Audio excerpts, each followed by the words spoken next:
Bien, il est 18h05, on a laissé un peu de temps aux uns et aux autres pour arriver. Je vous souhaite la bienvenue dans ce webinaire du département droit et transformation sociale. Donc, je suis Alain Pariante, le directeur adjoint de ce département, et je me réjouis d'ouvrir ce sixième webinaire du département. Je me réjouis à la fois, je suis au regret de ne pas pouvoir y assister puisque je suis coincé, je dois vous quitter juste après cette ouverture. Mais c'est vrai que ce département, ce webinaire est vraiment intéressant. On attend beaucoup de choses cette question. Alexandre, tout à l'heure, va nous présenter un peu le cadre de ce débat, mais c'est vrai que le titre en lui-même déjà, crise écologique, comment résister, nous donne un peu à réfléchir sur tous les sens de ce titre, et on verra avec les intervenants très, très divers. Cette question de la résistance, c'est une question qui est typiquement une question juridique, donc qui nous intéresse fortement à nous dans ce département droit et transformation sociale, mais c'est aussi une question sociétale, évidemment. Et donc, ça fait tout à fait le pont avec les deux aspects de ce département. Et donc, on se réjouit vraiment de pouvoir ouvrir une fois de plus un débat qui sera sans doute animé sur une question très, très importante. Et je ne vais pas prendre la parole plus longtemps. Je suis ravi. Je pense que Alexandre vous expliquera aussi tous les éléments, savoir comment poser les questions, comment pouvoir interroger nos différents panélistes. Et je lui donne tout de suite la parole pour qu'il puisse vous présenter les intervenants et lancer réellement ce webinaire. Mais en tout cas, je vous redis tout le plaisir que j'ai et tout le plaisir qu'a le département droit et transformation sociale de participer à ce débat et à cette interrogation forte, comment résister par rapport à cette crise écologique. Je te donne la parole, Alexandre. Bonjour à tous et à toutes, bienvenue dans ce webinaire du département droit et transformation sociale de l'Université de Bordeaux. Avant de rentrer dans le cœur du sujet, je vais vous préciser que vous aurez la possibilité de poser des questions grâce à un petit onglet en bas de votre écran sur lequel il y a écrit questions et réponses. Nous sélectionnerons ces questions-là pour pouvoir les adresser aux intervenants de WAN. Aujourd'hui, ce webinaire citoyen s'intitule « Crise écologique, comment résister ?» Nous avons remonté en 1988. 1988, c'est la date de la création du GIEC. Il en est aujourd'hui à son 6e rapport d'évaluation. L'espoir de maintenir l'augmentation globale de la température de notre planète à 1,5 degré, c'est envolé. Il s'agit désormais de contenir cette augmentation en deçà de 3 degrés. La biodiversité connaît un effondrement d'une rapidité inédite. Et que faire face à l'ampleur de ces défis? Certains se tournent vers la politique, d'autres s'en détournent. Certains font le choix du militantisme ou peut-être des militantismes, car ils peuvent prendre des formes bien différentes. Dans l'ordre de sage, nous aurons Léa Falco, membre de l'association pour un réveil écologique, Gauthier Simon, qui est en thèse sur la conversion écologique et les processus de politisation et de dépolitisation, Brigitte Gauthier, cofondatrice de l'association L214, puis, pour conclure, Julien Lagoutte, maître de conférence en droit privé et sciences criminelles à l'Université de Bordeaux. Ils vont tous prendre 2 à 3 minutes pour se présenter et ils pourront ensuite commencer leur présentation. Nous commencerons donc avec Léa Falco. Léa Falco, membre de l'association pour un réveil écologique. Léa, est-ce que tu peux te présenter? Merci pour l'invitation. Je ne vais pas prendre 3 minutes pour me présenter, il n'y a pas assez de choses à dire pour ça. Mais je fais partie du collectif pour un réveil écologique, qui est depuis 4 ans maintenant, parce que personne ne rajeunit finalement. C'est un collectif d'étudiants et de jeunes actifs qui s'est formé en 2018, au moment où il y a eu une vague climatique médiatique, surtout en France, avec les grèves pour le climat, Greta Thunberg, la démission de Nicolas Hulot, la création de plusieurs associations écolo. Et pour un réveil écologique qui a fait partie de cette vague-là, on a écrit un manifeste en fait où on disait que nous, en tant que jeunes, on ne voulait plus travailler dans des boîtes qui ne partageaient pas nos aspirations personnelles écologiques et que par conséquent, il allait falloir, si elles voulaient nous recruter, qu'elles changent. Ça s'est complété depuis 4 ans de tout un tas d'autres axes dans lesquels on s'est lancé. Mais ça, c'est ce que je fais sur le plan associatif. Et côté professionnel, je travaille en ce moment sur une formation aux enjeux climatiques pour les agents publics, histoire qu'on puisse quand même intégrer tout ce charabia dans nos politiques publiques, parce que c'est compliqué. Aujourd'hui, on n'a pas en fait le cadre institutionnel, et là, on va parler de droit, donc c'est exactement là où on est. Il va falloir qu'on repense un petit peu tout notre système politique, économique et normatif, et j'essaie de participer à ça à ma toute petite manière. Très bien, merci Léa. Nous continuerons donc ensuite avec Gauthier Simon. Gauthier. Alors, bonsoir à tous. Je ne vais pas non plus me présenter en 3 minutes. Alors, Gauthier Simon, je suis doctorant en sciences politiques sur la conversion écologique et les processus de politisation et de dépolitisation. Donc, c'est une thèse qui part d'une analogie entre la conversion religieuse et la conversion écologique. Et voilà, pour étudier ce processus de conversion écologique sur différents types de populations. Merci. En troisième position, ce sera Brigitte Gauthier. Brigitte. Oui, bonsoir à toutes et à tous. Merci pour l'invitation. Je suis une des cofondatrices de l'association L214, qui est très connue pour les enquêtes filmées qu'on a pu réaliser. C'est une association qui existe maintenant depuis 15 ans, qui regroupe 50 000 membres. On est connu pour les enquêtes, on a une action vers le grand public, y compris la jeunesse, par du matériel pédagogique. On a des actions auprès des entreprises. On a réussi à faire reculer des pratiques parmi les pires, comme l'élevage en cage des poules pondeuses ou les pires conditions d'élevage et d'abattage pour les poulets. On s'adresse aux politiques aussi. On a des actions, on a notamment un site Politique et Animaux qui les nomme, parce qu'on est plusieurs profs dans l'équipe, et du coup, on a noté les personnalités politiques. On s'inscrit dans l'urgence écologique, dans la crise climatique, par les actions qu'on mène, puisque la question animale qu'on adresse, c'est la question des animaux qui sont élevés pour la consommation alimentaire. Et on sait aujourd'hui, grâce justement à la succession des rapports du GIEC, que notre production et notre consommation de produits d'origine animale est en fait aussi à l'origine d'impacts environnementaux très importants, dont l'impact sur les émissions de gaz à effet de serre. On émet 6 fois moins de gaz à effet de serre quand on mange végétal que quand on mange des produits d'origine animale. Et du coup, L214 a développé tout un tas d'actions, dont une action juridique intense, en étant proactif ou en étant en défense, et c'est ce qu'on va développer aujourd'hui. Merci Brigitte. Et last but not least, Julien Lagoutte, maître de conférence en droit privé et sciences criminelles à l'Université de Bordeaux. Julien, est-ce que tu peux te présenter brièvement? Bonsoir, merci Alexandre. Donc oui, je suis maître de conférence en droit privé et sciences criminelles, et donc dans mes champs d'études, je travaille beaucoup sur la responsabilité environnementale et notamment tout ce qui est droit pénal de l'environnement. Donc il y a un aspect sur lequel on travaille beaucoup qui est les infractions, qui sont les infractions environnementales, les infractions des pollueurs, mais il y a une question qui se pose de plus en plus au vu de l'actualité, c'est la question des infractions écologistes, qui renvoie à tous les modes d'action militante qui vont venir en violation de la loi pénale.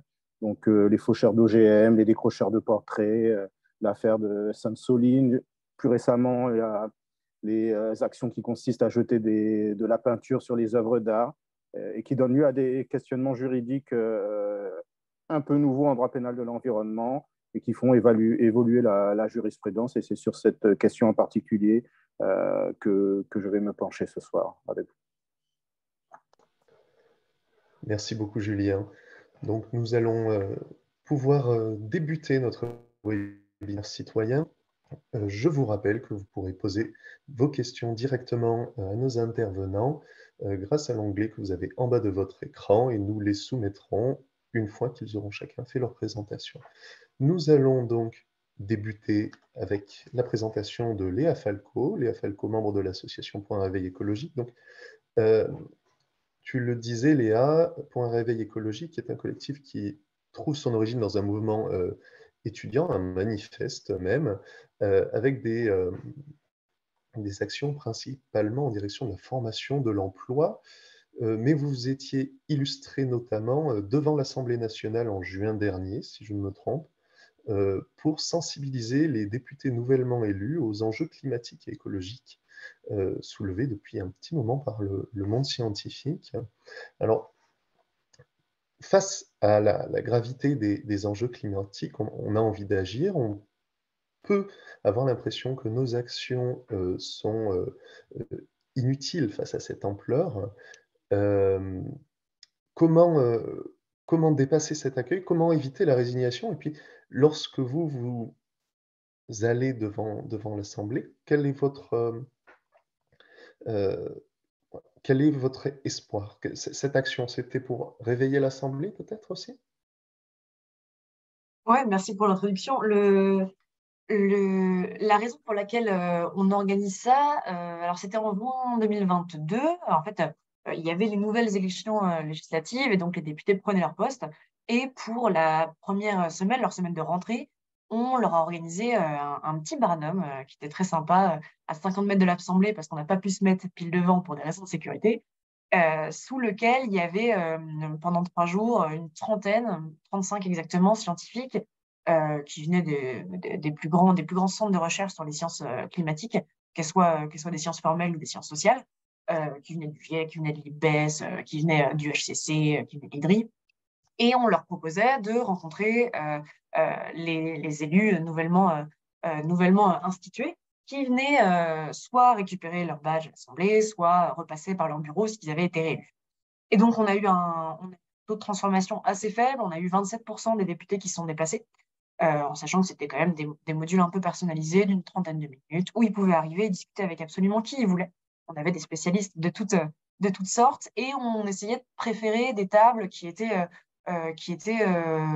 mixtes politiquement, qui en fait n'avaient pas de couleur partisane, pour pouvoir mélanger au maximum les opinions. Je pense que ce qui est intéressant, c'était la raison pour laquelle on avait fait ça là, plutôt que dans des boîtes, auprès d'individus, et la raison pour laquelle moi je m'occupe du plaidoyer politique en fait à l'intérieur de Point Réveil écologique. C'est que vous avez tout plein de théories du changement qui vous disent comment on peut réussir la transformation écologique le plus rapidement possible. Une de ces théories-là, c'est il faut passer par les citoyens, par des consommateurs, par des gens qui sont capables d'influencer les politiques publiques en utilisant leur consommation comme un geste politique. Il y a une de ces théories-là qui dit qu'il faut passer par les entreprises, par le monde économique, par les boîtes, par les banques.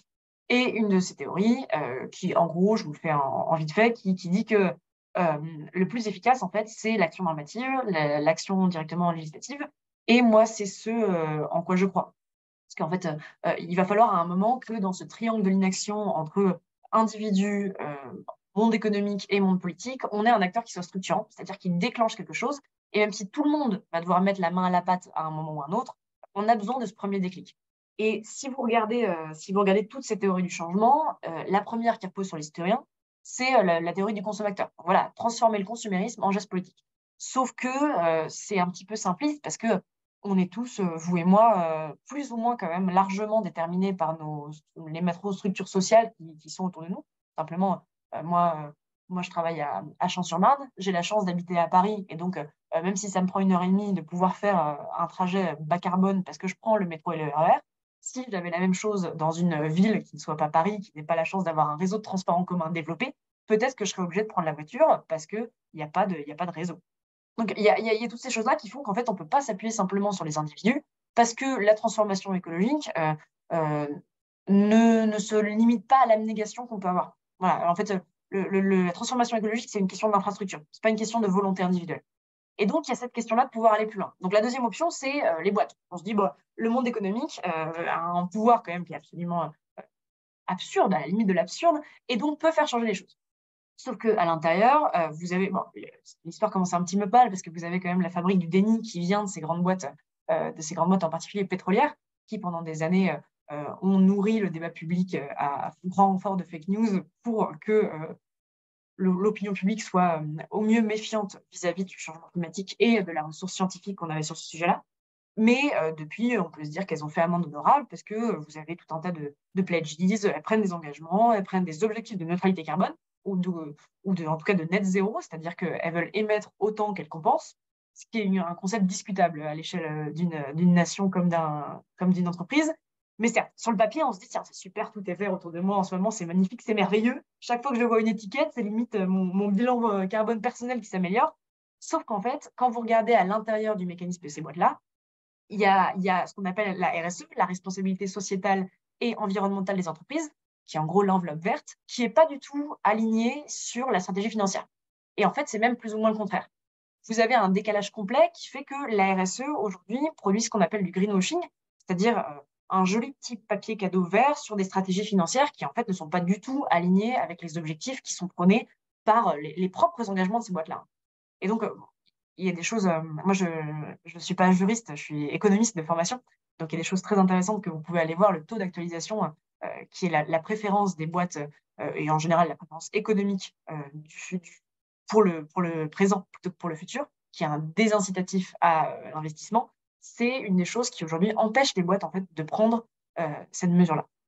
Mais même si on imagine que vous ayez une boîte qui décide de se lancer, et quand je parle de boîte, je parle de grandes boîtes, je parle de multinationales, celles qui ont vraiment la capacité de faire bouger leur propre écosystème économique, parce que ça fonctionne aussi en écosystème. S'il y en avait une de celles-ci qui voulait se lancer et devenir une pionnière, et ben en fait, elle se saborde économiquement. Parce que on est sur un plateau de jeu sur lequel il y a des règles économiques, et que si vous vous imposez une règle que les autres n'ont pas, et ben forcément, vous coulez. C'est un peu comme si la métaphore que je prends tout le temps, c'est si vous aviez des coquilles de noix, que vous les mettez sur un petit bassin d'eau, et puis vous mettez des cailloux dessus. Si vous mettez le même nombre de cailloux sur chaque, il n'y en aura aucune qui dépasse. Mais si vous mettez tous les cailloux sur une seule des petites coquilles, et ben plouf, il n'y a plus de coquilles. Et c'est pour ça aujourd'hui que vous n'avez pas de grande boîte, quand bien même les gens à l'intérieur le voudraient, quand bien même ils seraient volontaires, ce ne serait pas possible. Parce que simplement, c'est un jeu de compétitivité. On peut le comprendre, c'est à ça que sert une boîte, à faire du profit aujourd'hui. Et donc, elles ne peuvent pas s'engager là-dedans, sauf si elles ont un modèle économique qui est très spécifique.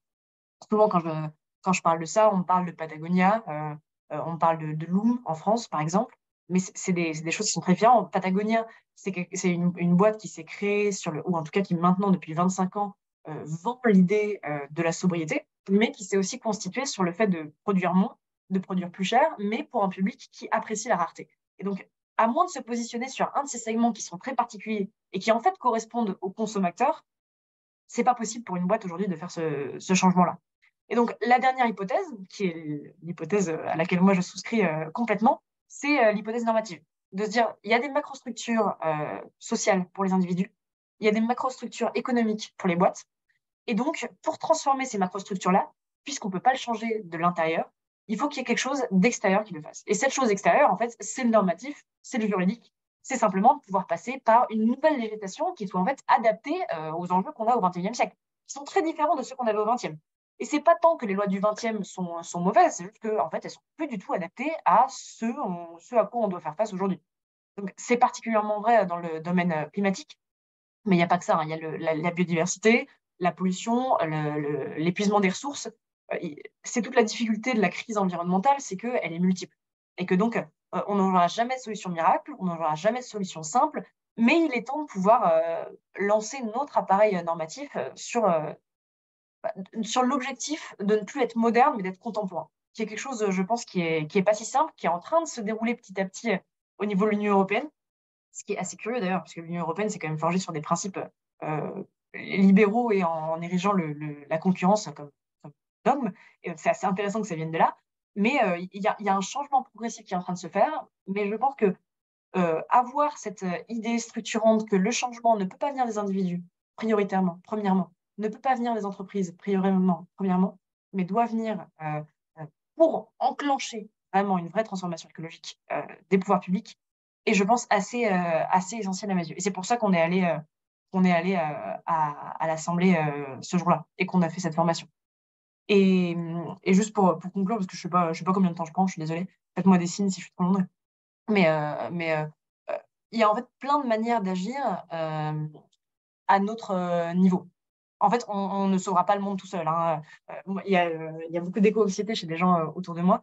Et de manière assez intéressante, quand ils s'engagent dans une association et qu'ils voient qu'il y a plein de gens dans leur situation, ça baisse un petit peu. Ça disparaît jamais complètement, mais ça baisse un petit peu parce qu'en fait, on est plus seul. Et on se rend compte surtout que on est tous des petites briques, hein, des toutes petites briques dans un espèce de grand mur qu'on est en train de construire collectivement et que simplement, on ne peut pas sauver le monde. Et il y a ces deux trucs, je pense, qui sont importants. De savoir qu'on fait partie de la solution, mais qu'on ne sera jamais la solution à nous tout seuls. Et ça vous enlève quand même un poids des épaules, je pense, à un moment. Et c'est important. Et que le problème climatique, c'est moins vrai pour la biodiversité ou pour les ressources, mais pour le problème climatique, c'est un problème graduel. C'est pas un problème binaire dans lequel vous avez un monde qui est sauvé et un monde qui est détruit.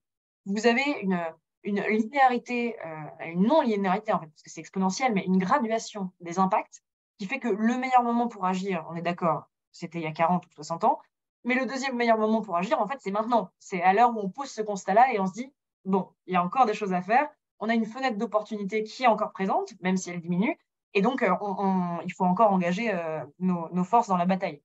Et donc, vous pouvez le faire en étant un consommateur, parce que c'est important aussi, c'est aussi des signaux faibles qui sont envoyés. Vous pouvez le faire par votre travail. Et là, c'est ce que je conseille, parce que souvent, moi, je m'adresse à des publics qui sont souvent CSP+, qui en fait ont privilège de parfois pouvoir choisir leur emploi, souvent pouvoir se débrouiller pour plus ou moins influencer ou au moins envoyer des signaux faibles à l'intérieur de leur organisme. Vous pouvez le faire par une interface qui est un petit peu plus complexe à mobiliser, mais l'interface juridique. Vous avez aujourd'hui la nouvelle mode chez les activistes climat et chez les ONG, c'est de lancer des procès. Parce qu'il y a cette question-là, dont vous parlerez beaucoup mieux que moi ensuite, vraiment sur le fond juridique, de pouvoir demander à l'État d'être redevable de la qualité de vie. Vous avez une interface sociale, simplement en parlant, hein, parce que en fait, le premier média d'information des gens, c'est pas tant la presse, c'est les gens qui sont autour de vous. Et en partant du principe que les gens ne polluent pas par plaisir, ce qui est mon cas, ça vous fait une ontologie humaine qui est quand même plus simple à appréhender. C'est-à-dire que vous pouvez trouver des manières de parler d'environnement à tout le monde. Et pas forcément de la manière qui, moi, me plaira, mais on est plus ou moins quand même tous dans le même bateau, hein. L'idée étant de dire qu'on n'a pas envie que nos enfants vivent dans un monde qui soit à plus 4 degrés avec les conséquences que ça engendre. Donc, vous avez plein de manières d'agir au quotidien en vous souvenant toujours, et je pense que c'est ça le message important, que vous faites partie d'un espèce d'écosystème écologique qui est en train de grandir, mais que vous n'y arriverez jamais complètement tout seul. Pardon, hein, mes collègues s'en vont en même temps. Mais je pense que, je ne sais pas si ça répond parfaitement à ta question, Alexandre, mais... Alors, à ma question, ça y répond. On aura déjà des réactions, puisqu'on a deux questions qu'on pourra te poser tout à l'heure, qui ont été postées. Et ça me permet de faire une très bonne transition pour Gauthier Simon. Gauthier, Léa vient de nous parler justement du normatif, hein, de croire dans le normatif pour au moins pouvoir se saisir hein, de ces enjeux. Toi qui es en thèse sur la conversion écologique et les processus de politisation et de dépolitisation, cette conviction cette conviction dans le régalien, dans la loi pour résister écologiquement, qu'est-ce que tu en penses? Qu'est-ce que tu en retires, toi, de tes travaux? Alors, merci Alexandre, ta question. Alors, dans mes travaux, j'essaye d'aborder la question de la résistance écologique et les différentes manières de résister face à la crise écologique dans une dialectique entre conviction et responsabilité qui est propre à Max Weber. Alors, pour revenir un peu et pour contextualiser un peu cette dialectique, on peut reprendre une phrase qu'a prononcée Bruno Latour lors de la leçon inaugurale qu'il a donnée à Sciences Po en 2019, qui est la suivante: la tragédie et la chance de votre génération est de se trouver au milieu d'une révolution. La phrase pourrait paraître un peu vertigineuse, et en fait, Bruno Latour, par cette phrase qu'il prononce, était dans les dernières années de sa vie, pendant lesquelles il a pris un tournant qu'on pourrait appeler idéaliste, voire prophétique. Alors, aujourd'hui, ces étudiants à Sciences Po ou ailleurs sont confrontés et sont sensibilisés à la crise écologique. Mais pour les plus engagés d'entre eux, on peut se demander s'ils auront le courage finalement de quitter ce système économique et politique dans lequel ils sont encastrés, et ça c'est Léa le rappelait, et par lequel ils sont privilégiés, par exemple géographiquement, ce qui était également évoqué par Léa. Est-ce qu'ils feront comme leurs homologues d'AgroParisTech, qui se sont distingués en mai dernier par un appel à déserter, ou feront-ils le choix de rester dans l'avion pour éviter le crash? C'est une métaphore qui est parfois utilisée dans certaines conférences sur la question. Alors, plus politiquement, puisque je me place en tant que politiste, cela renvoie à une querelle assez classique, hein, surtout dans l'histoire politique de la gauche, entre la révolution et la réforme, qui a été transposée en Allemagne, où l'écologie politique est un peu plus prégnante, entre les realos et les fundis. Alors, selon nous, même si on retrouve cette querelle entre réforme et révolution, il y a des choses, on peut esquisser quelques nouveautés avec cette crise écologique. Avec ce qu'on pourrait appeler le retour de l'hétéronomie, c'est-à-dire la norme qui vient de l'extérieur, de la Terre en l'occurrence, alors qu'on est dans une ère postmoderne, moderne, on l'appelle comme on veut, hein, où l'autonomie individuelle est en pilote automatique. Et donc, on se retrouve dans cette conjoncture entre autonomie individuelle qui est en pilote automatique et autonomie qui revient par les contraintes climatiques, entre la tension entre l'infiniment petit, la transformation de soi, et l'infiniment grand, la transformation du monde. Et c'est quelque chose qui peut paraître extrêmement vertigineux. Et ça s'inscrit dans l'histoire de l'écologie politique, qui est quand même assez récente, entre la souveraineté du jeu dans cette histoire de l'écologie politique que met en avant Bruno Villalba, et le nouveau régime climatique dont parle Bruno Latour et qui impose un nouveau nu.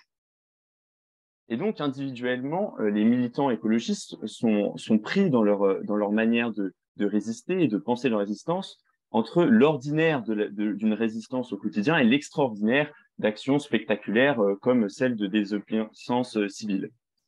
Dans nos travaux, on propose d'analyser ça avec le concept de conversion écologique.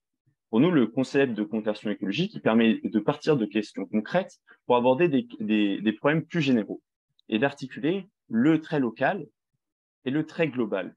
Parce que c'est la transformation de soi, se transformer, et c'est la transformation du monde pour le transformer dans un objectif général de préservation de l'environnement. On préfère le terme de conversion écologique à celui de bifurcation qu'on trouve par ailleurs. Celui de bifurcation renvoie en fait à la possibilité qu'il y a entre plusieurs voies.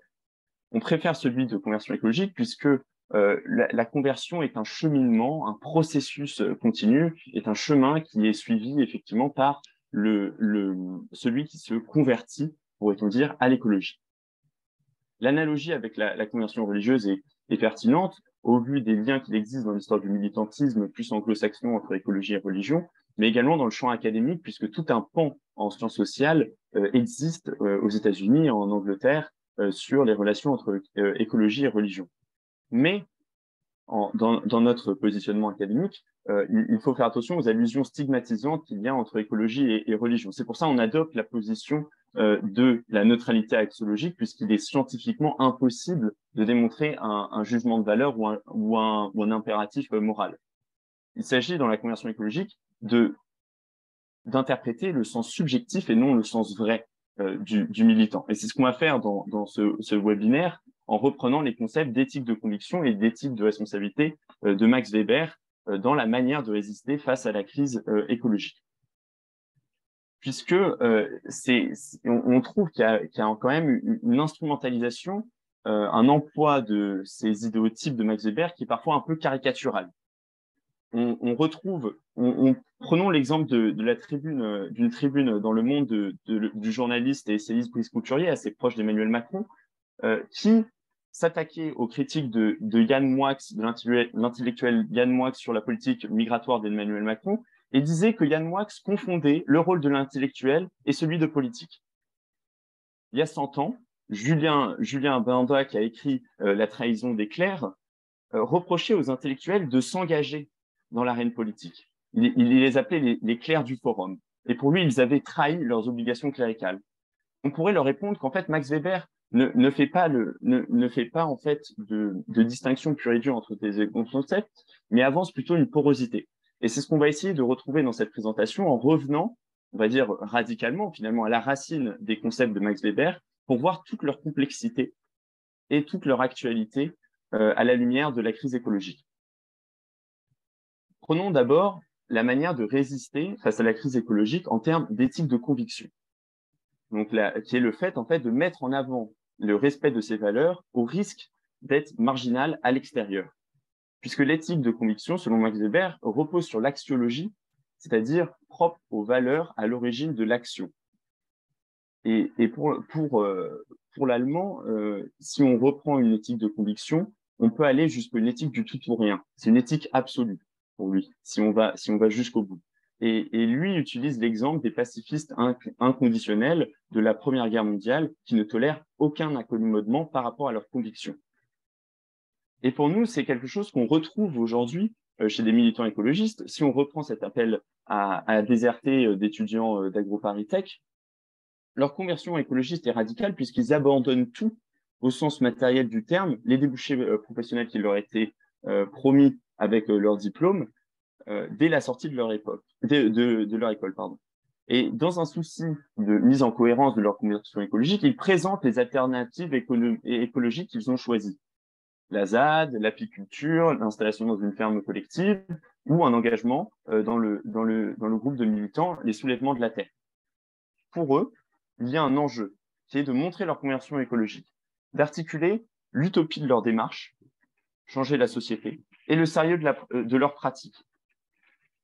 Si on reprend la conversion écologique, c'est une manière d'articuler l'immanent et le transcendant. Et c'est ce qu'on voit dans une conversion écologique qui est en fait une orthopraxie, c'est-à-dire une importance de la pratique.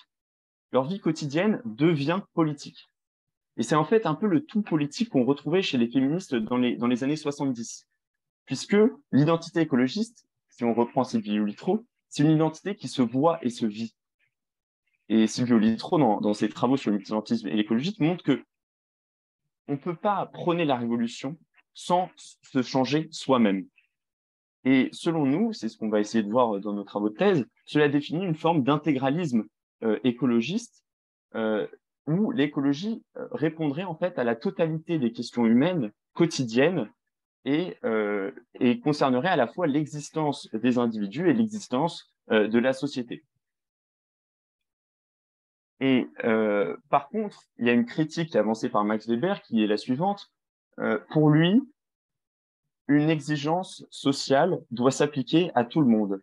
Et l'homme politique aura tendance à répondre à celui qui avance ses convictions que ce qu'il prône ne peut pas s'appliquer à tout le monde. Et donc, il y a cet objectif de démarginaliser la marge qui existe chez les militants écologistes.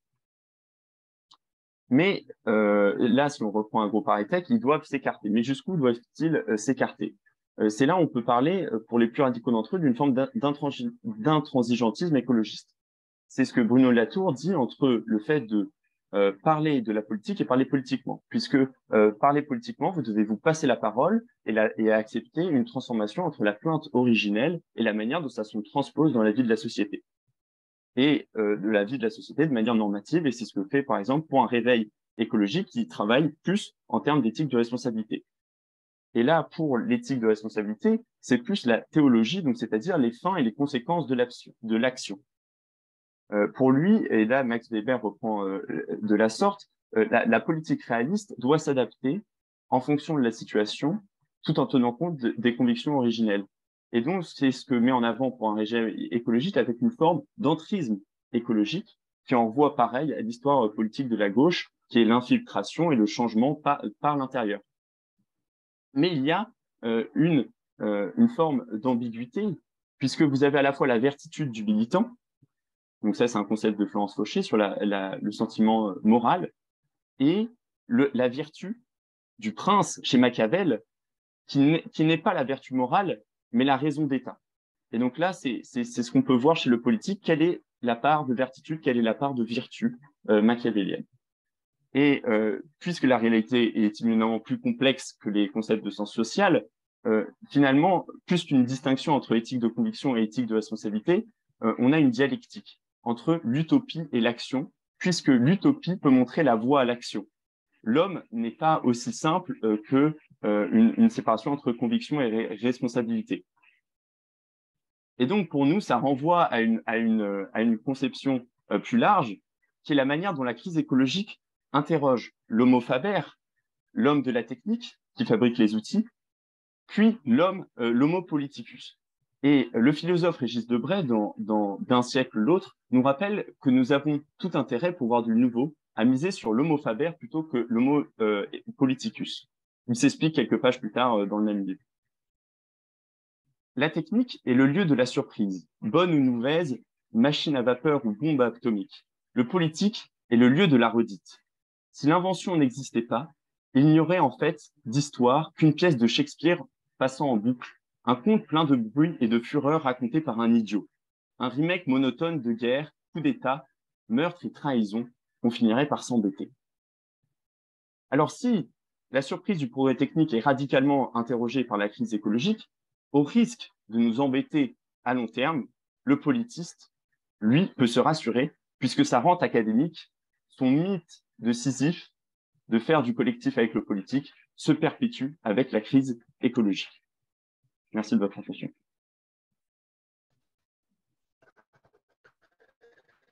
Merci beaucoup, Gauthier. Brigitte Gauthier évoquait la querelle entre réforme et révolution.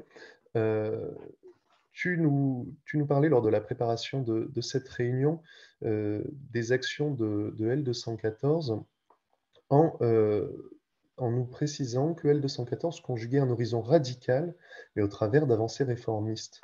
Donc cette histoire entre réforme et révolution, j'ai l'impression qu'on y est un petit peu. Et donc, la question que je voulais poser et sur laquelle nous allons aller, c'est donc L214, même des actions auprès du grand public, des actions coup de poing hein, aussi, on l'a vu au travers des vidéos que vous diffusez, mais vous avez aussi une entreprise politique, une actualité juridique intense que tu évoquais en attaque en défense. Quelle place accordez-vous au droit justement dans votre action? Est-ce un outil, une contrainte? Peut-être un petit peu les deux. Merci Alexandre. Oui, effectivement, en fait, le droit s'est imposé à nous. Les actions juridiques se sont imposées à nous au fur et à mesure qu'on avançait dans nos actions. Donc, L214, ce sont des personnes activistes hein, qui prennent les conclusions des scientifiques pour proposer effectivement alors, comme l'a dit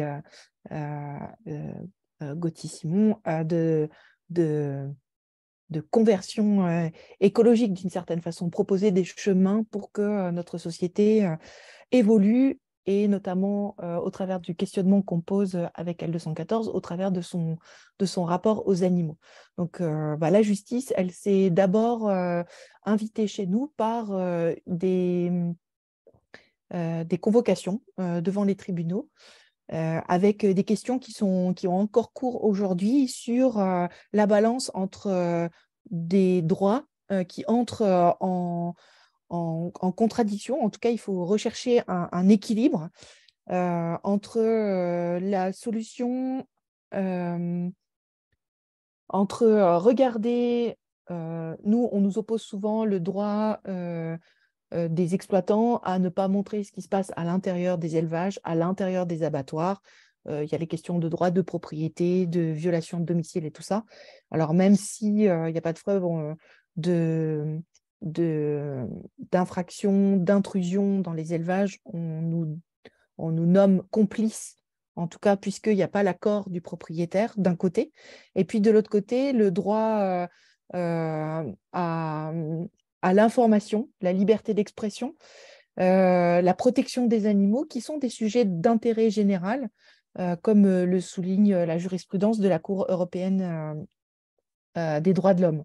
Donc, on va se retrouver comme ça entre deux droits, et c'est des questions qui sont discutées en ce moment devant les juridictions et qui sont alors déjà très, très intéressantes, alors j'imagine pour les juristes, mais aussi pour nous déterminantes sur les actions qu'on peut avoir.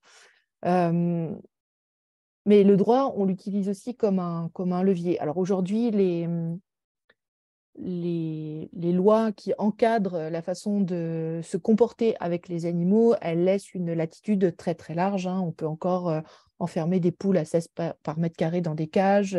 On peut encore tuer 3 millions d'animaux par jour dans les abattoirs sans se poser la question de la légitimité de les faire tuer, alors que d'une part, on n'en a pas besoin nutritionnellement, et même d'autre part, ça a des conséquences environnementales, de santé publique et même sociale en ce qui concerne les travailleurs d'abattoirs, les éleveurs ou les ramasseurs de volailles, entre autres.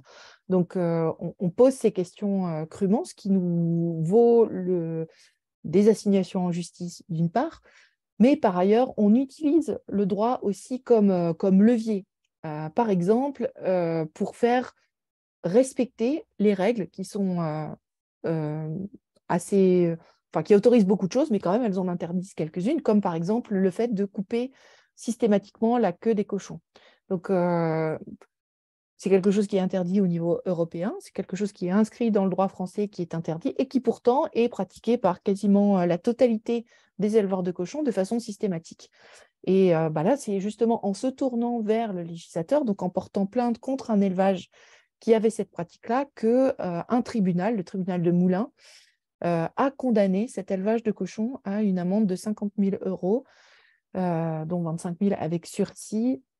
Et par ailleurs, nous, on a porté une plainte contre l'État pour dysfonctionnement des services de contrôle dans les élevages.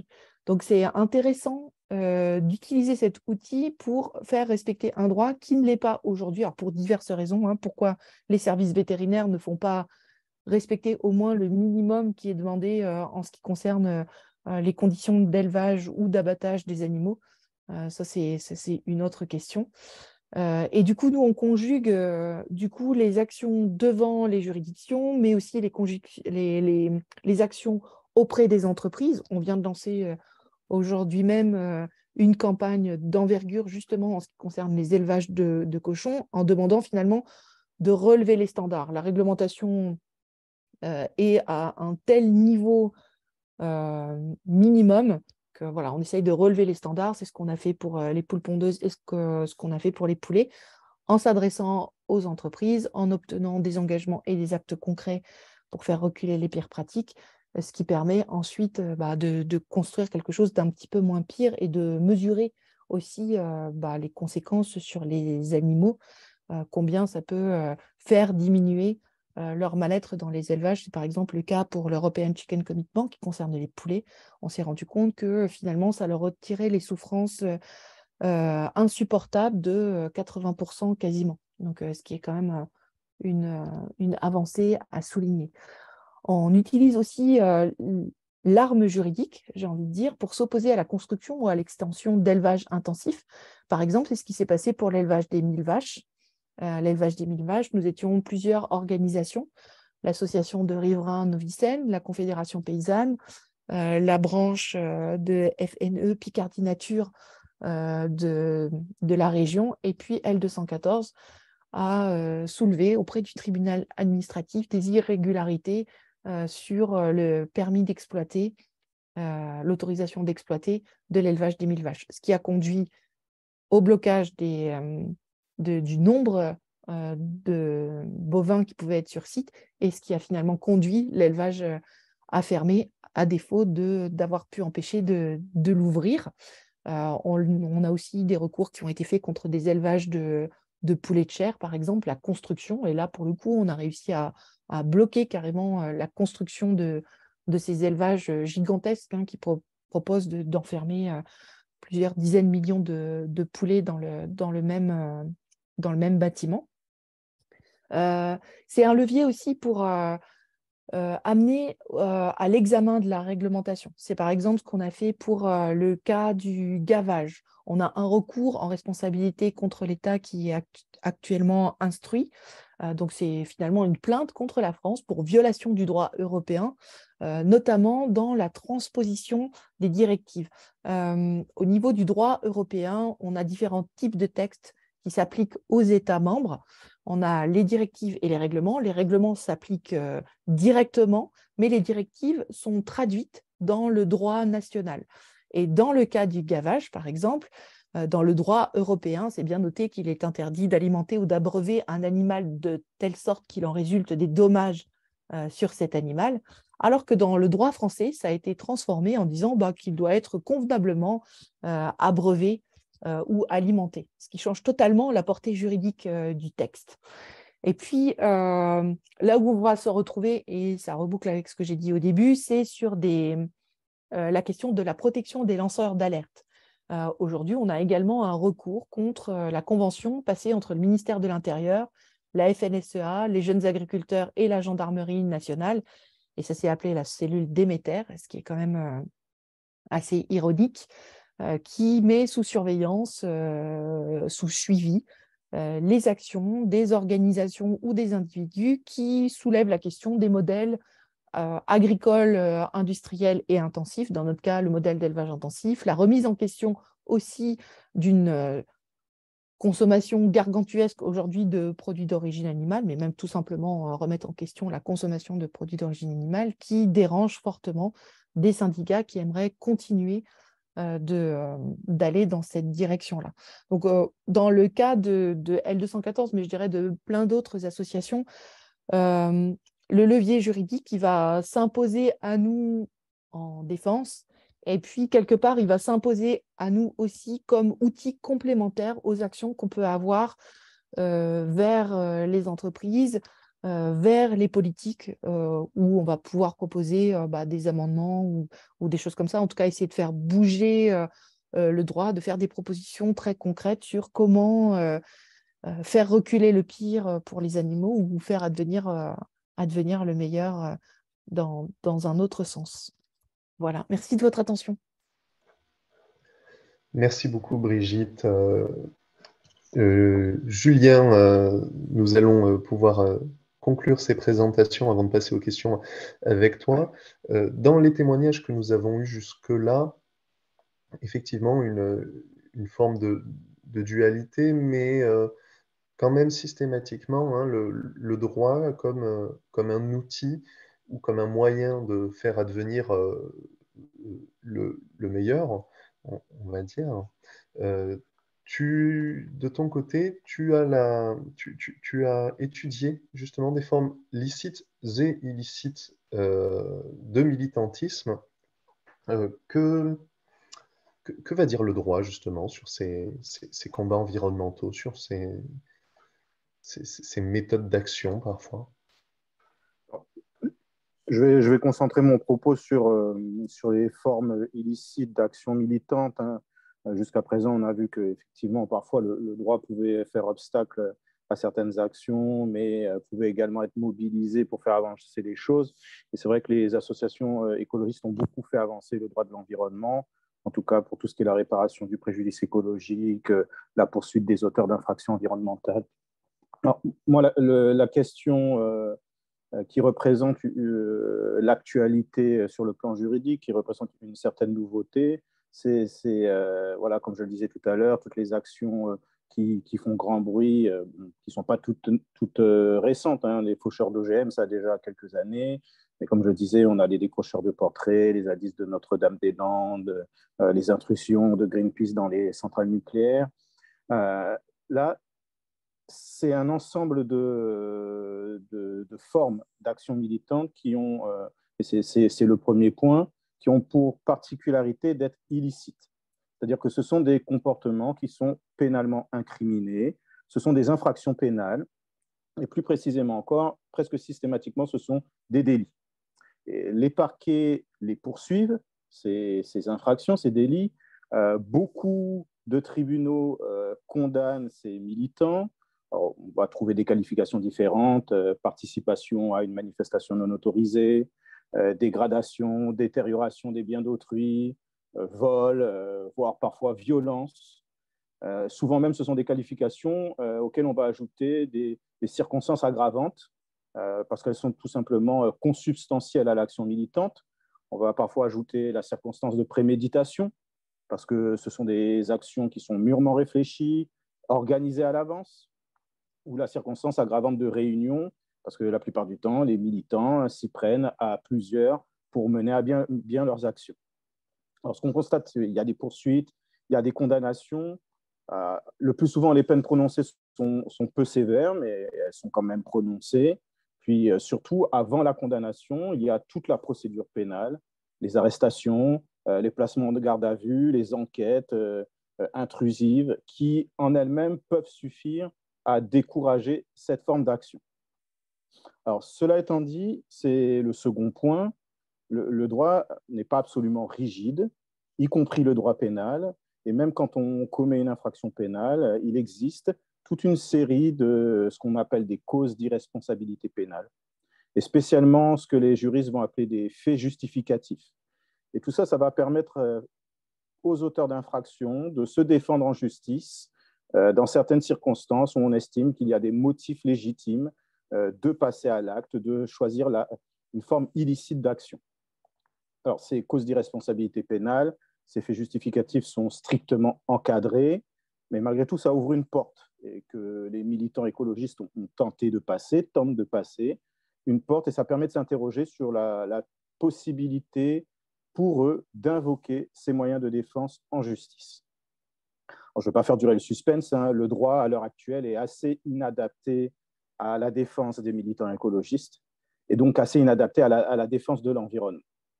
Alors, d'abord, il y a un moyen de défense qui est très classique, hein, qu'on connaît, c'est la légitime défense.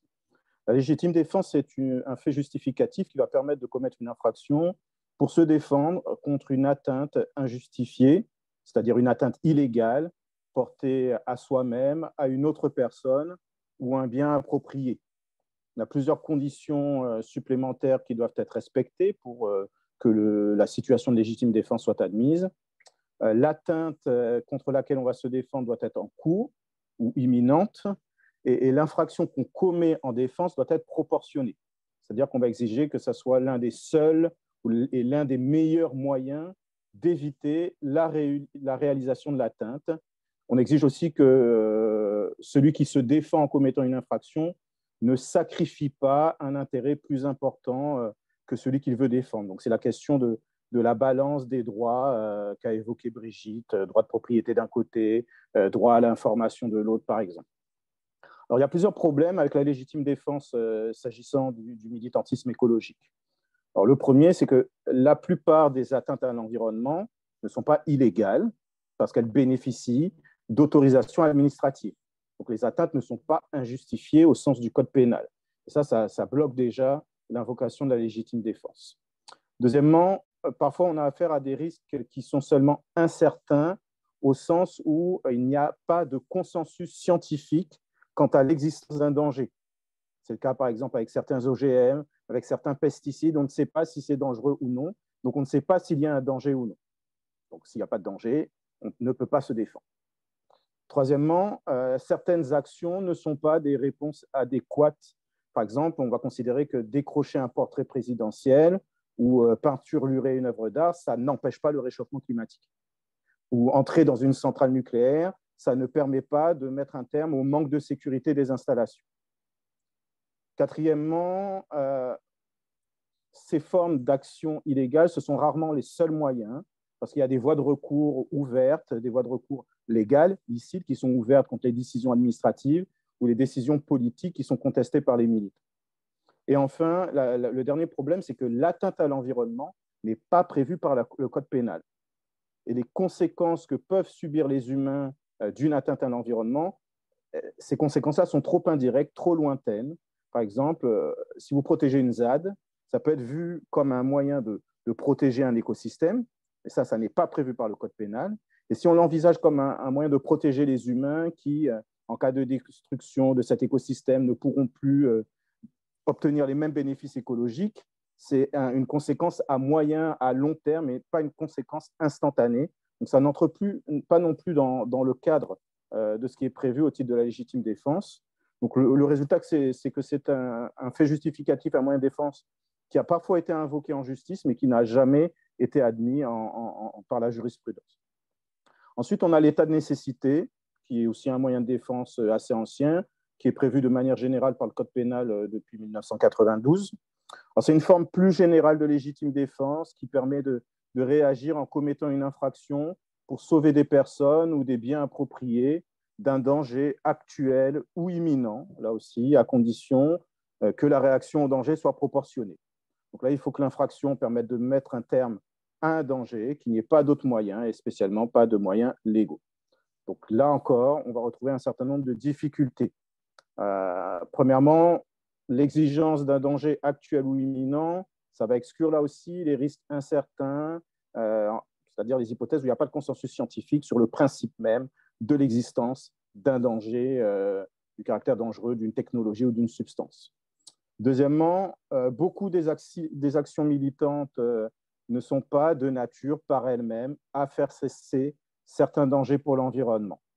Encore une fois, l'action des zadistes ou les militants de Greenpeace ou de Sea Shepherd, lorsqu'ils vont par exemple agir contre un baleinier, ça permet d'arrêter tout de suite la menace qui pèse sur un écosystème ou sur un mammifère marin. Ça permet d'intervenir tout de suite. En revanche, quand il s'agit de dénoncer l'inaction climatique des gouvernements ou l'ouverture prochaine d'une mine ou d'une usine, là, le danger n'est pas actuel, le danger n'est pas imminent, il est à long terme, à moyen terme. Ça n'entre pas dans le cadre prévu par la loi. Troisièmement, le danger en question, encore une fois, là, il doit peser sur une personne ou sur un bien approprié. Et ça n'est pas le cas du risque climatique. En tout cas, il n'y a pas de danger actuel ou imminent. Il faudrait vraiment identifier une personne concrètement en danger, ici et maintenant, qui risque de subir tout de suite les conséquences du changement climatique pour que l'état de nécessité s'applique. Et la plupart du temps, ça n'est pas le cas. Alors, c'est la raison pour laquelle, même si ce moyen de défense est souvent invoqué, c'est un des moyens de défense qui est le plus souvent invoqué par les militants écologistes, le plus souvent, il n'est pas reçu par les juges. On a certains tribunaux de première instance, originaux, inventifs. Ils sont vite recadrés par les cours d'appel ou la cour de cassation quand ils essaient d'utiliser l'état de nécessité. Alors, le plus souvent, on va mettre en avant l'absence de certitude scientifique, l'absence de danger actuel ou imminent, le fait que le moyen choisi, le vol d'un portrait de président, par exemple, ça ne fait pas obstacle à l'inaction climatique en soi. Entrer dans une centrale nucléaire, ça ne met pas un terme au risque qu'une attaque terroriste frappe cette centrale nucléaire, c'est inadapté. Alors, c'est aussi pourquoi les juges, qui ne sont pas tout à fait fermés à la légitimité de ces actions-là, de ces actions militantes, admettent que des moyens de défense plus novateurs soient plus utilement invoqués devant eux. Et les militants, aujourd'hui, sont invités par la Cour de cassation à se fonder sur la liberté d'expression. Liberté d'expression qui est garantie à l'article 10 de la Convention européenne des droits de l'homme, que les juges français ont pour devoir de faire respecter, de préférence si besoin, à la loi nationale. Alors, la Cour de cassation, elle juge très clairement depuis 1 an ou 2 que toute personne bénéficie de la liberté d'expression, spécialement s'agissant d'un sujet d'intérêt général. Que cette liberté peut connaître des limites, y compris dans une société démocratique, limites qui peuvent notamment consister par des incriminations pénales. On va incriminer certains comportements qui permettent de s'exprimer, d'exprimer des idées.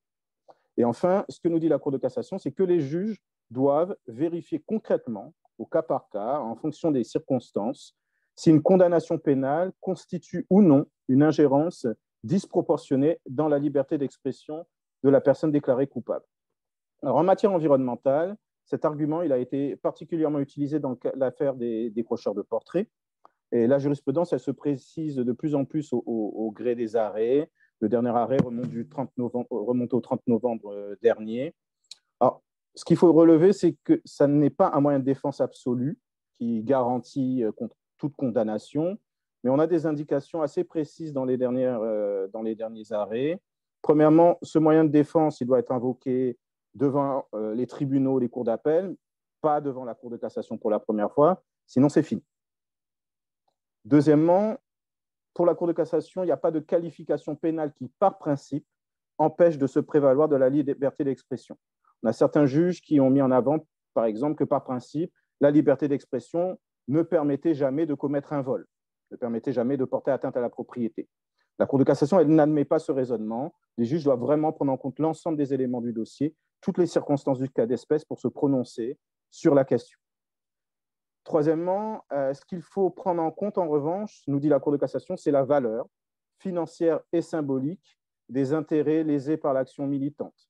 Le caractère également irréversible ou non des dommages causés par l'action. Est-ce qu'on porte atteinte à la propriété ou à une personne humaine?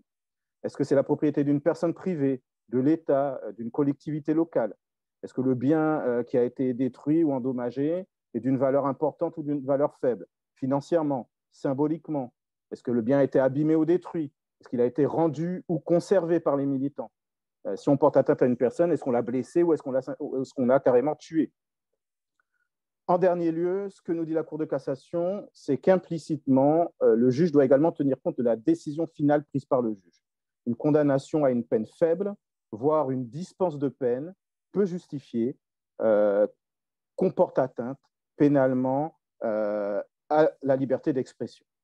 Alors, dernière remarque pour conclure, ce qu'on constate, c'est donc qu'en droit, pour l'instant, les militants écologistes et la défense de l'environnement sont encore mal accueillis, globalement. Et pour mettre les choses en perspective, on peut relever deux incohérences, en tout cas dans le droit actuel. C'est qu'aujourd'hui, en droit positif, on peut commettre des violences pour empêcher un vol à l'arraché d'un téléphone portable, mais pas pour protéger un écosystème sensible ou un animal. Et deuxièmement, ce qu'on peut relever, c'est que les auteurs de ce type d'action militante sont presque systématiquement poursuivis, alors que par comparaison, le taux de poursuite contre les auteurs de pollution est de 25%, contre 55% pour les infractions de droit commun, et encore quand on arrive à constater ces infractions-là, qui sont beaucoup plus clandestines que les actions militantes. Merci. Merci beaucoup Julien, alors c'était très intéressant. On va bientôt pouvoir passer aux différentes questions, on en a quelques-unes. Je trouve ça très intéressant ce que tu disais Julien, dans le sens où je viens du milieu de la biologie, et la biologie a connu, au début du siècle précédent, sa petite révolution, passant de l'étude, on va dire, de l'individu à l'étude du milieu, et c'est la naissance de la discipline d'écologie, ce qui me donne l'impression, lorsque tu parles du droit, mais je n'y connais rien en droit, qu'on a encore une petite révolution à faire pour passer du droit privé, du coup, à un droit qui s'intéresserait à quelque chose de plus global, hein, de l'environnement. En tout cas, c'est ce que tu semblais dire, c'est que le droit de l'environnement est encore un petit peu léger au sein de la société. Est-ce que mon analogie est juste, ou est-ce que c'est que je manque vraiment de connaissances dans ce domaine? Alors, je suis assez d'accord. Disons que la majorité des infractions, des valeurs qu'on va protéger, en tout cas pénalement, ça va être des valeurs qui sont assez classiques. Et quand on regarde, par exemple, oui, ce que je disais, la légitime défense, elle est autorisée seulement pour défendre la propriété privée et les individus.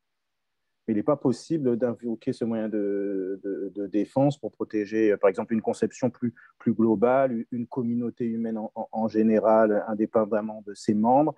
Et de la même manière, quand on voudra assurer la protection d'un animal ou même d'un arbre remarquable, par exemple, ou un écosystème particulièrement sensible, ça ne sera possible, mais que sous le prisme de cette valeur libérale qui est la propriété privée. C'est-à-dire que si l'animal est approprié, on pourra le défendre, à condition que ça ne soit pas le propriétaire lui-même qui porte atteinte à son bien, puisque lui est libre, en théorie, de détruire les biens dont il est propriétaire. Et pour l'instant, oui, il est propriétaire de certains animaux, de certains végétaux, et il peut l'être de certains écosystèmes. Et dans ce cas-là, on ne pourra pas... alors, il y a d'autres moyens, comme je l'ai expliqué, de se défendre, mais qui sont en voie de construction, si on veut. N'hésitez pas à intervenir, hein, je pense à Brigitte, Léa, Gauthier, sur ces sujets-là. Alors, on a deux questions qui se rejoignent un petit peu. Une première sur la question, existe-t-il une légitime défense contre une atteinte contre un animal, et qui pourrait rejoindre la suivante. Pensez-vous qu'il soit envisageable ou souhaitable que prochainement émerge un nouveau parquet dédié aux infractions atteintes environnementales?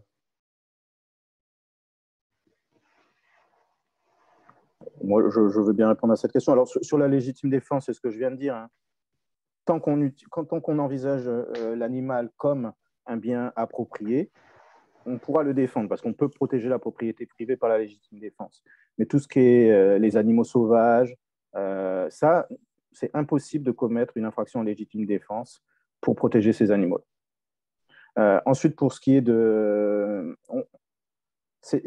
la création d'organes spécialisés, que ce soit des juridictions ou c'est une voie qui est empruntée par le législateur. Il y a une loi en décembre 2020 qui a créé une juridiction spécialisée de plus en matière environnementale. Alors, on pourra toujours... C'est pas quelque chose qui est inutile, mais tant qu'il n'y aura pas une formation, c'est surtout la formation des magistrats plus approfondie, pas seulement sur le droit de l'environnement, mais sur les enjeux environnementaux, sur ce qu'il y a derrière le droit de l'environnement, pourquoi on met des règles en place pour protéger l'environnement, quels sont les tenants et les aboutissants des problématiques environnementales. Les magistrats risquent de ne pas se saisir de ces questions, y compris s'ils sont spécialisés. À mon avis, ce qu'il faut, c'est davantage de formation et aussi davantage de moyens pour permettre un contrôle du respect de la réglementation. Parce qu'on crée des organes spécialisés, mais si on prend la loi de 2020, elle a été adoptée à budget constant. Donc, on a pris des magistrats non forcément spécialisés, on les a mis dans des juridictions spécialisées, mais sans forcément chercher à les accompagner davantage, que ce soit en termes de formation, en termes de moyens financiers ou par des experts en matière environnementale. Alors, cela rejoint une question au-dessus, hein, qui était plutôt dédiée à Brigitte. Intervenez-vous auprès des tribunaux lorsqu'une question porte sur le droit animal et qu'ils auraient besoin d'informations sur la question? Et sinon, seriez-vous prêt à le faire? Donc, on rejoint hein, la remarque de Julien qui pense qu'il y a là peut-être un travail à effectuer, notamment sur au moins une formation spécifique. Alors, on intervient en tant que partie civile dans pas mal de procès, notamment sur les plaintes qu'on a constituées sur la base de nos images et des recherches qui y sont accolées. Donc, on intervient à ce titre-là. Et puis, on a été sollicité plusieurs fois depuis quelques années pour intervenir auprès de l'École nationale de la magistrature. Donc, on a des interventions et en tout cas, on est ouvert à toute proposition, sachant qu'aujourd'hui, L214 est accompagné de plusieurs avocats, notamment 2 avocates, Maître Caroline Lanty et Maître Hélène Touy, qui, du coup, sont en attaque, en défense, sur le droit de la presse, sur le code pénal, le code rural et maritime. Enfin, voilà, elles sont sur pas mal de sujets à la fois et du coup interviennent elles aussi auprès d'autres magistrats. Et on voit que c'est des questions qui intéressent beaucoup aussi côté juridique. Il y a plusieurs initiatives qui sont lancées de ce côté-là. D'un côté sur effectivement côté juridique magistrat, mais aussi côté législatif, et notamment des questions autour de ce que vous avez commencé à dire, là, autour des statuts, et notamment du statut des autres animaux, qui aujourd'hui sont effectivement soumis au régime des biens, même s'il y a des lois spécifiques qui les protègent contre les cruautés, les sévices graves, et qu'il y a des limites à ce qu'on peut leur faire subir. Néanmoins, ils sont la propriété de quelqu'un, ou alors ils sont res nullius, ils appartiennent à personne, ils n'ont aucun droit en ce qui concerne les animaux sauvages. Donc il y a pas mal de questions. Mais en tout cas, oui, en tant que L214, si on peut apporter quelque chose, en tout cas, on n'hésite pas à le faire, ou à apprendre des choses, on n'hésite pas à le faire non plus. Très bien, merci beaucoup Brigitte. Alors on avait des questions du coup qui vont relayer un peu hein, ce que vous avez abordé sur le changement et peut-être les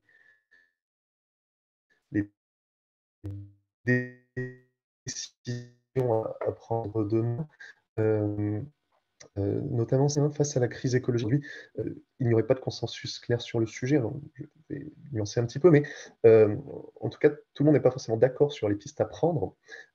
Ainsi, l'État doit-il imposer ce changement de manière contraignante, ou bien est-ce qu'il faudrait une action globale de tous les Français? Donc, ça impliquerait que tous les Français soient d'accord sur les orientations à prendre. Et cela peut rejoindre, hein, là aussi, les deux questions précédentes. Une première qui demandait s'il n'y aurait pas un intérêt à appuyer à la fois sur les politiques, sur le politique et les consommateurs pour faire avancer les entreprises, pourquoi pas. Et une autre question qui posait la question du marché commun et qui demandait si ça n'était pas un frein pour intégrer des contraintes juridiques au niveau européen. Donc, en résumant, hein, on a trois questions, mais qui rejoignent, hein, comment on fait, comment est-ce qu'on peut faire, et est-ce que le politique a la possibilité ou doit euh, prendre des décisions de manière contraignante. Qui souhaite se lancer sur ces questions qui sont un peu larges, Brigitte?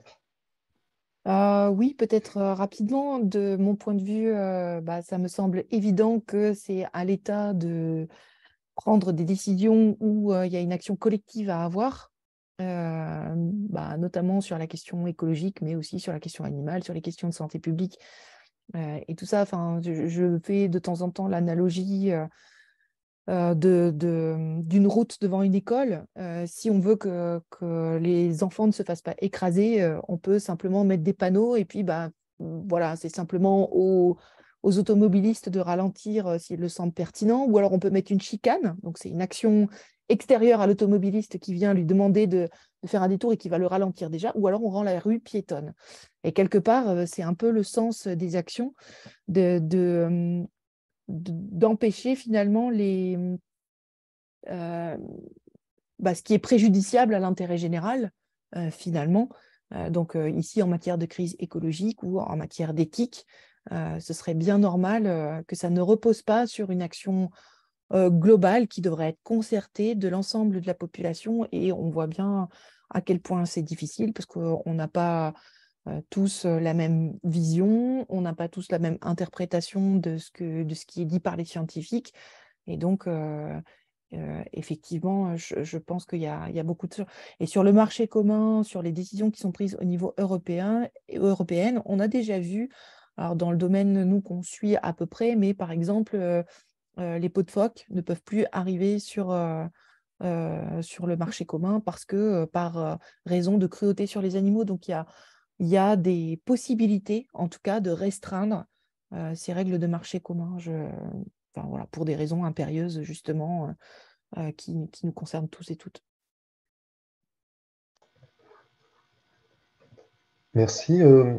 Léa, je me permets de t'invectiver sur ces questions, puisqu'il me semble que cette question du marché commun qui pourrait être un frein, hein, à l'intégration de ces contraintes juridiques au niveau européen, elle était posée pendant ton intervention, ainsi que la suivante, hein, l'État doit-il imposer un changement de manière contraignante ou bien doit-on attendre une action globale de tous les Français?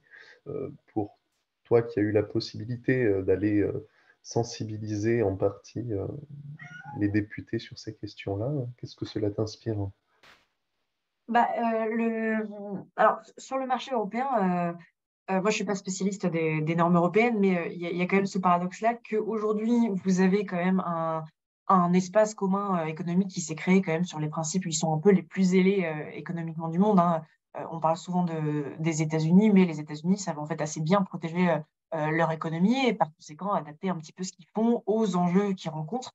Et là, les dernières nouvelles américaines montrent bien ça aussi. C'est quelque chose qu'on a plus de mal à faire en Europe et qu'il va falloir faire évoluer. Parce qu'en fait, paradoxalement, quand même, le Fit for 55, qui sont l'ensemble des grosses politiques publiques européennes qui vont nous mener à la réduction prévue, à l'objectif de moins 55% de nos émissions par rapport à 1990 en l'année 2030, et c'est quelque chose qui va forcément demander au moins une partie d'intervention de l'État dans l'économie pour la rediriger. Et en fait, c'est quelque chose qui existe déjà aujourd'hui avec la taxonomie européenne. Vous avez peut-être probablement déjà entendu parler, mais la taxonomie européenne, c'est en gros une grille de lecture des financements plus ou moins carbonés, et donc en fait une manière d'orienter les financements qui laisse sous-entendre que l'Union européenne, malgré ses principes de concurrence et de libre-échange, atteste qu'en fait, face au défi environnemental, le marché n'alloue pas optimalement les ressources. Et donc,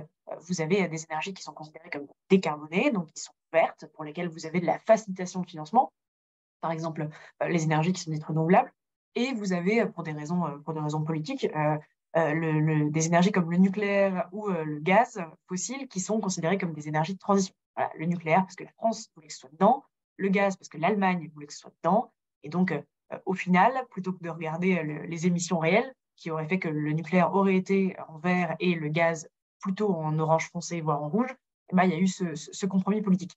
Donc, et ça répond, je pense, un peu aussi à la deuxième question.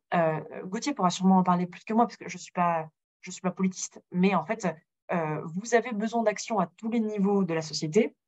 Et en fait, ces niveaux-là, en permanence, interagissent entre eux. Donc, le pouvoir politique regarde aussi l'opinion publique pour pouvoir s'y adapter.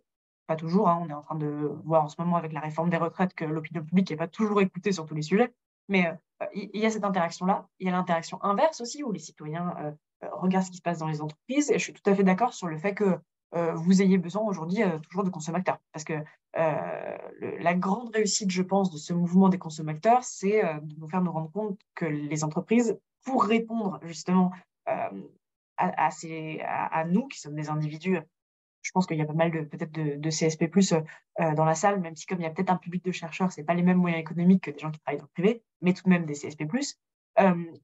C'est en fait de proposer des produits qui disent vert, que les boîtes disent vert, et qui en fait ont montré la différence qu'il y avait entre les proclamations et les faits. Parce que ça, en fait, le consommateur a fait émerger la notion de greenwashing.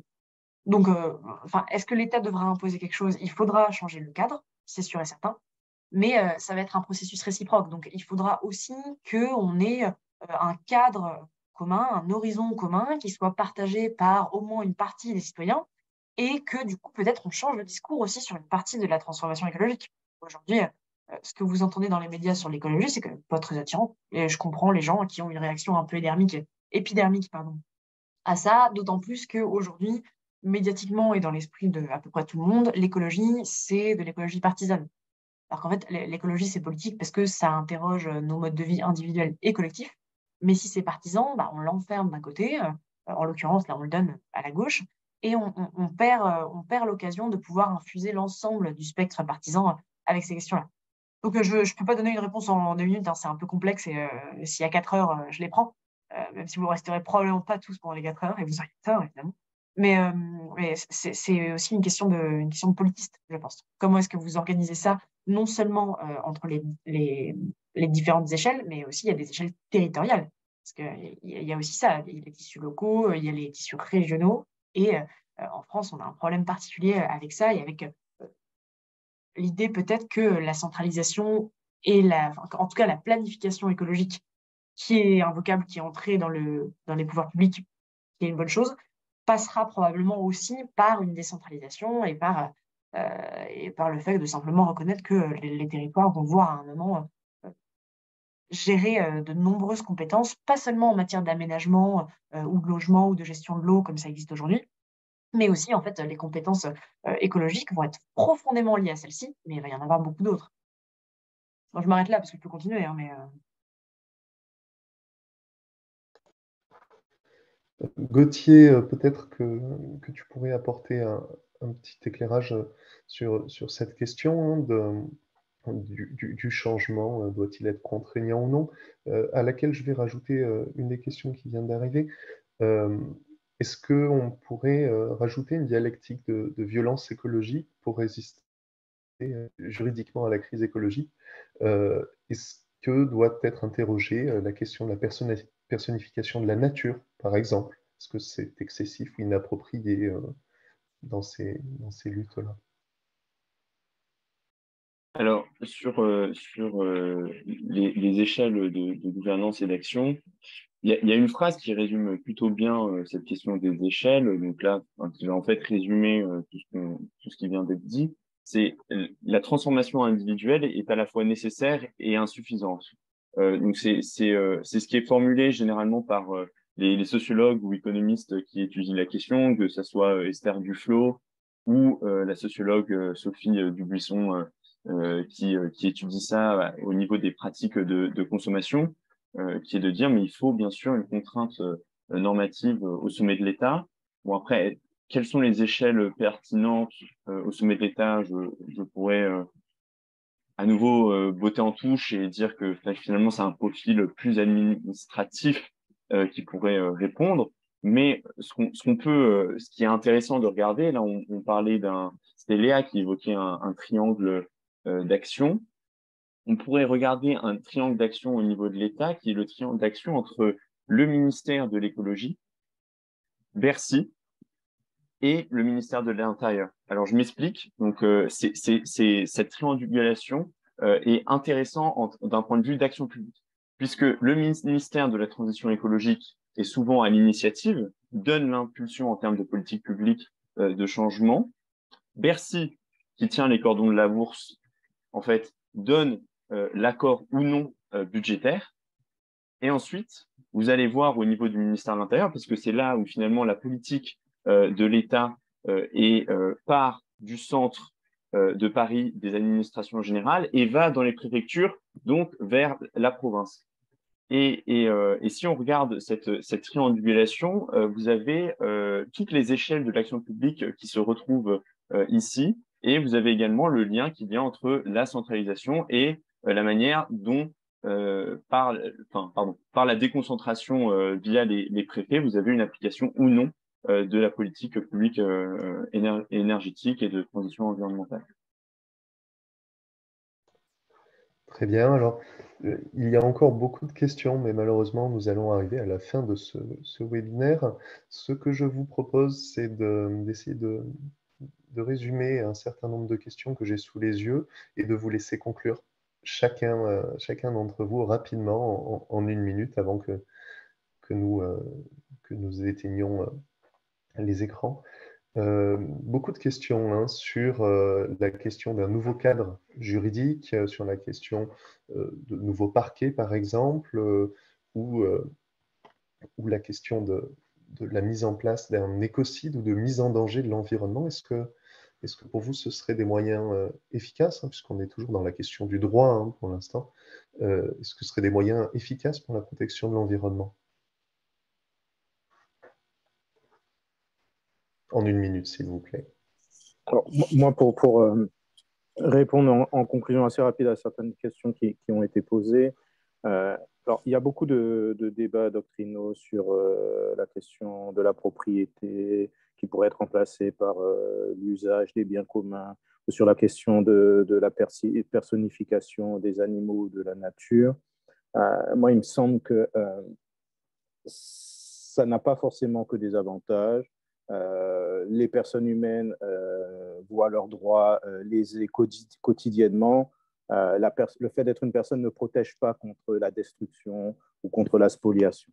En revanche, ce qui serait intéressant, c'est la question de l'équivalence entre la protection des personnes humaines et la protection des autres entités naturelles. Donc, c'est-à-dire mettre sur le même plan et traiter par le droit commun les autres entités naturelles de la même manière qu'on traite les êtres humains.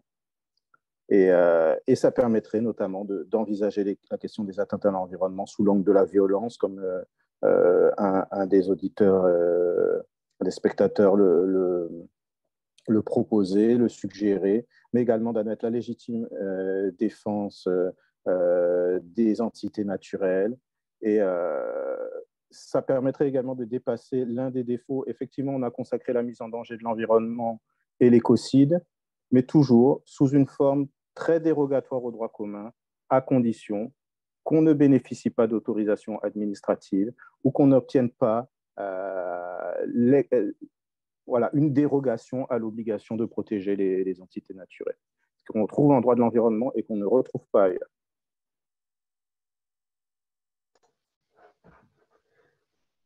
Qui souhaite enchaîner sur ce sujet-là avant qu'on conclue. Gauthier, peut-être. Je veux bien, enfin, juste très rapidement, mais retenir que les convictions et la responsabilité ne sont pas évidemment des choses que l'on peut renvoyer dos à dos, mais plutôt insister sur l'idée de dialectique entre les convictions et la responsabilité, puisque voilà, les questions écologiques finalement ne font que raviver des questions politiques qui sont infinies. Et donc, voilà, c'est toute finalement la fausse nouveauté de ces questions écologiques, mais avec une échelle d'articulation qui peut paraître vertigineuse.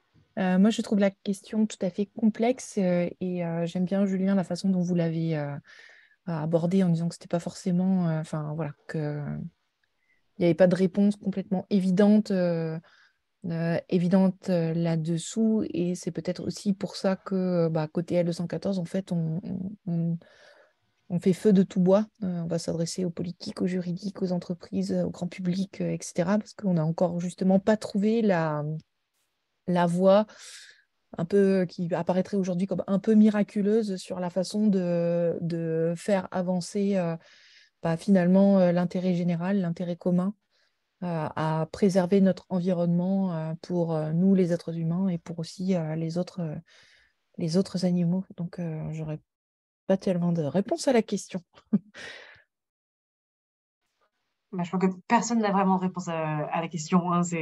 C'est que j'ai pas grand-chose à dire de plus non plus pour conclure, mais c'est que la situation est complexe et compliquée à la fois. Ce qui est toujours quand même pas très agréable quand vous devez résoudre le problème. C'est que simplement, en fait, on est face à une situation dans laquelle les indicateurs qu'on a jusqu'à maintenant sont complètement inefficaces.